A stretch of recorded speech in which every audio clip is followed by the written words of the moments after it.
दोस्तों, आज हमारा ये वीडियो हमारी जो एक दादी समान है उनके संदेश से शुरू होगा। उनका संदेश सुनिए और आपकी ज़रूर राय रखें इस संदेश में और वीडियो को पूरा देखिए। 9 अगस्त 1942 में 12 साल की थी।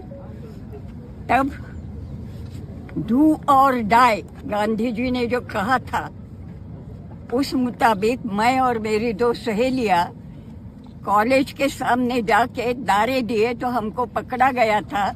शाम तक 12 ही साल के थे करके शाम तक पकड़ के पुलिस चौकी में रखा और बाकी छोड़ दिया। लेकिन मेरे पिताजी, मेरा भाई 3.5 साल बेमुदत without taking him in the court of law jail में था। मेरे पिताजी जेल में थे और देश की आज़ादी जो है इस तरह से मिली नहीं है आज जो कहा जाता है। उसके लिए बहुत सारे छोटे अमीर गरीब सब धर्म के लोग उस समय गांधी जी के साथ खड़े रहे और एक मानवीय जो शक्ति होती है वो शक्ति निर्माण होके अंग्रेजों के पास पूरे आयुध थे, लेकिन उनको यहाँ से हमने इस देश को छोड़ने के लिए बाध्य किया है। आज ये सब लोग जो कर रहे हैं मुझे बहुत अच्छा लग रहा है। मैं कल नहीं रहूंगी, लेकिन मुझे एक ही चाहिए कि मेरे देश का संविधान जो है उस संविधान की जो ये रक्षा कर रहे हैं, इसलिए मैं आपके बहुत साथ मरूंगी तो शांति से मरूंगी। वहाँ जो नहीं, आप नहीं मरेंगे, आप जिंदा रखेंगे, जीते रहेंगे, आप जिंदा रहेंगे। संदेश दूंगी, उनको कहूंगी कि चिंता मत करो। मेरे ये सब जो लोग हैं ये सब लोग दीदी तुम्हारा नाम क्या? आपका सपना कभी भी तोड़ेंगे नहीं, ये मैं ऊपर कहूंगी और इसीलिए मैं आज आपको। दोस्तों नमस्कार। दोस्तों, सारे देश को पता है कि सावरकर ने अंग्रेज़ों से माफ़ी मांगी और माफ़ी नामे लिखे जब वो अंडमान निकोबार जेल में थे, काला पानी की सज़ा काट रहे थे। तब से सावरकर अंग्रेज़ों को चिट्ठी लिखा करते थे कि माई बाप मुझे छोड़ दो, मैं ये जो आज़ादी की लड़ाई लड़ रहे हैं हमारे देश के लोग, उनसे मैं दूर रहूँगा। और जो नौजवान है जो आज़ादी की लड़ाई लड़ रहे हैं उनको समझाऊँगा, उनको मैं जो है आज़ादी की लड़ाई समझाऊँगा कि नहीं लड़े। और जो युवा लड़के हैं उनको कहूँगा कि अंग्रेज़ों की जो पुलिस भर्ती है तो अंग्रेज़ों का साथ दे, ऐसा सावरकर का कहना था। दोस्तों, राहुल गांधी ने भी अभी कल ही, क्योंकि वो महाराष्ट्र में है और आरएसएस का हेडक्वार्टर भी महाराष्ट्र में है, आरएसएस से जुड़े हुए हैं सावरकर और गोडसे। इन लोगों का हेडक्वार्टर है और इन लोगों की जो ज़्यादातर मजबूती है वो महाराष्ट्र में है। तो महाराष्ट्र में भारत जोड़ो आंदोलन अभी चल रहा है, यानी रास्ते में है वो। तो राहुल गांधी ने एक प्रेस कॉन्फ्रेंस की और जो सावरकर का माफ़ीनामा है वो लोगों के सामने प्रस्तुत किया। सावरकर ने जो लाइन लिखी थी या बोली थी राहुल गांधी ने बताई मीडिया के सामने। दोस्तों, पहले ये वीडियो देख लीजिए, फिर आके बात करते हैं। ये देखिए, ये मेरे लिए सबसे जरूरी डॉक्यूमेंट है। ये देखा आपने? दिख रहा आपको? और इसमें आप देख लीजिए, ये सावरकर जी की चिट्ठी है जिसमें उन्होंने अंग्रेजों को लिखा है। और मैं पूरी चिट्ठी आपको पढ़नी होगी, देख लीजिए, मैंने हाईलाइट भी कर रखी है, मगर मैं सिर्फ आखिरी लाइन पढ़ना चाहता हूं। अंग्रेजी में लिखी है तो मैं अंग्रेजी में बोल देता हूं। I beg to remain, sir, your most obedient servant, VD. Savarkar. Hindi में ट्रांसलेशन कर देता हूं, सर मैं आपका नौकर रहना चाहता हूं। ये मैंने नहीं लिखा, ये सावरकर जी ने लिखा है। तो इसको आप पढ़ लीजिए, देख लीजिए। अगर फडणवीस जी देखना चाहते हैं इसको, वो भी देख लें। तो मैं तो इसमें बहुत क्लियर हूं, सावरकर जी ने अंग्रेजों की मदद की थी।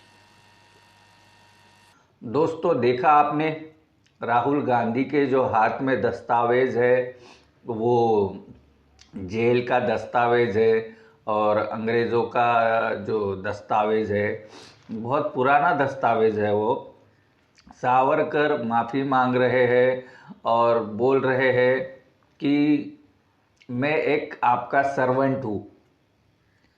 सर्वेंट यानी नौकर। दोस्तों, अंग्रेज़ों से माफ़ी मांगने वाला और ऐसी ऐसी चिट्ठी लिखने वाला क्या वीर कहला सकता है? कमेंट्स में ज़रूर बताएं आपकी क्या राय है। दोस्तों, सावरकर ने इतनी चिट्ठियाँ लिखी और इतना जो अंग्रेज़ों से लगाव रखा, लेकिन तब भी आरएसएस और बीजेपी के बड़े बड़े नेता सावरकर की पूजा करते हैं और उसे देशभक्त बताते हैं। दोस्तों, कितना भी आप झूठ बोल ले, लेकिन सच के आगे वो टिक नहीं पाता। यही सच्चाई है।